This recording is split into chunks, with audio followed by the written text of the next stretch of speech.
Welcome everyone to episode 137 of ADHD Superpower. Well, today's really not ADHD Superpower, but it's related. It's on autism and auditory processing. Autistic individuals often experience auditory processing differences, which can manifest as heightened sensitivity to certain sounds, difficulty filtering out background noise, or challenges understanding speech in noisy environments. These differences can impact well-being and daily life, potentially leading to anxiety, social difficulties, social exclusion, bullying, challenges in educational and work settings. Specific auditory differences observed in autistic individuals are hyperacusis, which is increased sensitivity to specific frequencies and volumes of sound. I think I have that because of perfect pitch, I don't know. Making them perceive ordinary sound as uncomfortably loud or painful.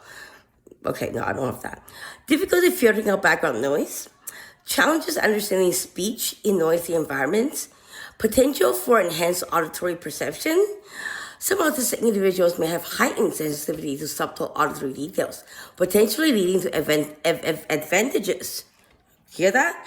In certain tasks like music or sound discrimination, as well as art. Sensory overload. In some cases, the combination of different sensory inputs, including auditory, can lead to sensory overload and distress. They also have selective hearing, which while often misunderstood as ignoring instructions or ADHD trait as inattentiveness. Selective hearing, which ADHD people have too, I do, can be related to auditory processing differences and the ability to filter out irrelevant sounds.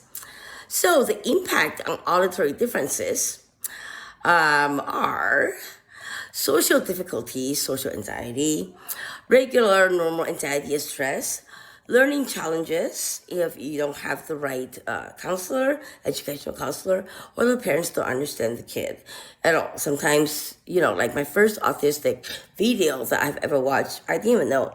I was probably like 11 or 12. And just because I'm a musician, at that time, obviously I was a kid, so it has to be an instinct.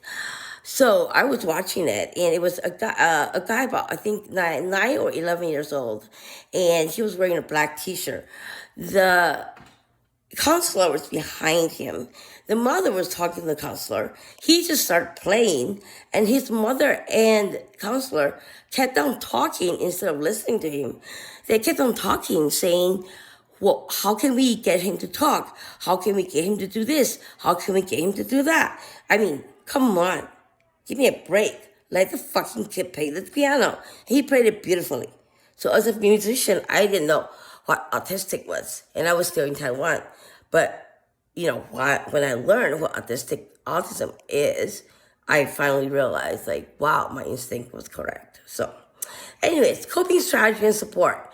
Earplugs or noise-canceling headphones, creating a quiet space for themselves, speech therapy, and understanding and acceptance from peers as well as administrative educational staff. So in conclusion, as we strive to provide a holistic patient-centered care, hearing healthcare professionals need to consider individual needs for each patient, including the specific auditory needs and difficulties faced by autistic patients. A combination of parent, teacher, and self-report questionnaires and behavioral auditory test measures may be used to identify listening issues in autistic patients and inform evidence-based recommendations. I love that word, evidence-based, to remediate the difficulties such as remote microphone system and auditory training.